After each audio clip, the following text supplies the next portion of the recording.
আমার গ্রামের নাম জেলের হাট। এই ছোট্ট গ্রামটি সবুজে মোড়া, যেন প্রকৃতির কোলে ঘুমিয়ে থাকা এক টুকরো শান্তি। পাশ দিয়ে বয়ে চলেছে পিয়ালি নদী, যার কলধ্বনি সকালে চোখ খুলে দেয় আর বিকালে মন ভরিয়ে দেয় প্রশান্তিতে। গ্রামটিতে আধুনিকতার ছোঁয়া রয়েছে। জিও, এয়ারটেল আর ভোডাফোনের 3টি মোবাইল টাওয়ার যেন আকাশ ছুঁয়েছে।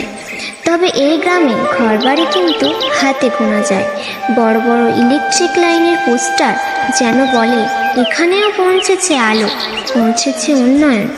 চোখে পড়ে শাকসবজির ক্ষেত, লাউ, ঝিঙে, পুঁই পালং আর শিম গাছের সবুজে চারপাশ ঢেকে যায়।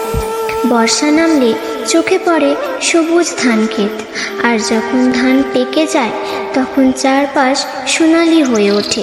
এ যেন প্রকৃতির আঁকা এক চিত্রকর্ম, যেটা শুধু চোখেই না, মনের ভেতরেও রং ছড়ায়। ঋতু বদলালে পাল্টে যায় ফসলের রং, কিন্তু বদলায় না এই মাটির ঘ্রাণ, এই প্রাণ।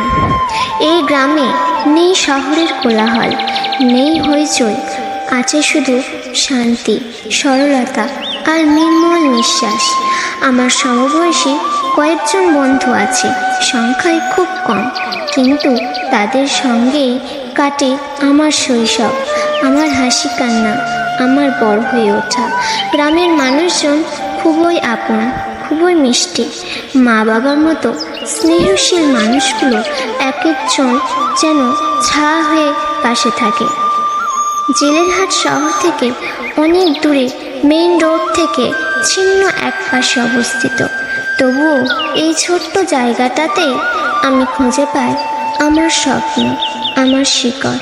আপনি যদি কোনোদিন বিকালে এখানে আসেন, তবে কথা দিলাম এই নির্জন শান্তিপূর্ণ প্রকৃতির কোলে আপনি নিজেকে হারিয়ে ফেলবেন।